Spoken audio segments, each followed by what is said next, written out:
இரண்டாவது ஹலீஃபாவாக இருந்தவர் உமர் ரலியல்லாஹு அன்ஹு அவர்கள். அவருடைய காலத்தில் ஆளுநராக இருந்த ஒரு தோழர் மேலே ஒரு கம்ப்ளைண்ட் சொல்லப்படுது. அவர் என்னன்னு சொன்னால், மென்மையான உடைகளை அணிகிறார், அதேமாரி வீட்டுக்கு கதவு போட்டுட்டார்.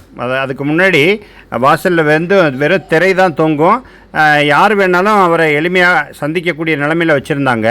ஆனால் இவர் வீட்டுக்கு கதவு போட்டுட்டார், அதேமாரி மென்மையான ஆடைகளை உடுத்துறாரு, இப்படியெல்லாம் ஒரு கம்ப்ளைண்ட் வந்தது.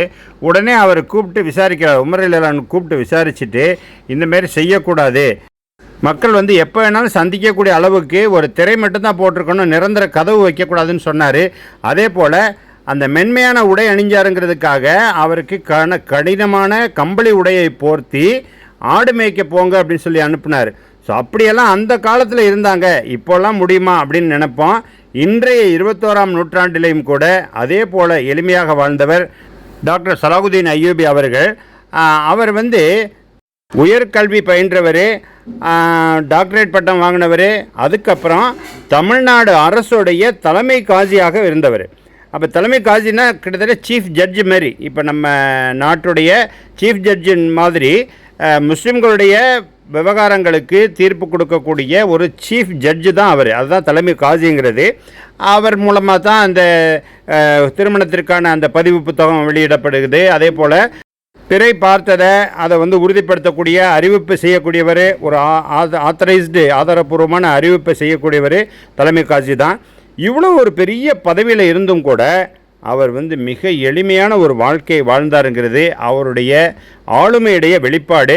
அவர் இந்த காலத்திலையும் முடியுமா அப்படின்னு நம்ம நினைப்போம் பாருங்கள். இந்த காலத்திலையும் கூட, இந்த 21ஆம் நூற்றாண்டிலையும் கூட அரசு கொடுத்த வாகனத்தையோ அல்லது அரசு சம்பளத்தையோ அல்லது அரசு ஒதுக்கக்கூடிய பங்களாவையோ வேண்டாம் என்று சொல்லிவிட்டு மிக எளிமையான வாழ்க்கையை வாழ்ந்து அந்த எளிமைக்கு முன்னுதாரணமாக திகழ்ந்தவர் டாக்டர் சலாகுதீன் அய்யூபி அவர்கள்.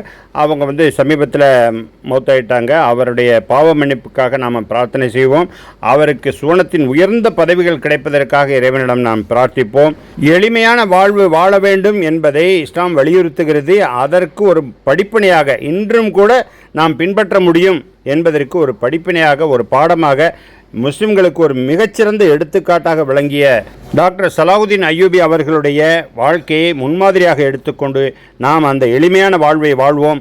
அப்படிப்பட்ட ஒரு முன்மாதிரியை விட்டு சென்ற டாக்டர் சலாகுதீன் அய்யூபி அவர்களுக்கு இறைவன் மறுமையின் மிக உயர்ந்த பதவியான ஜன்னத்துல் ஃபிர்தௌஸை வழங்குவானாக என்று பிரார்த்திப்போம்.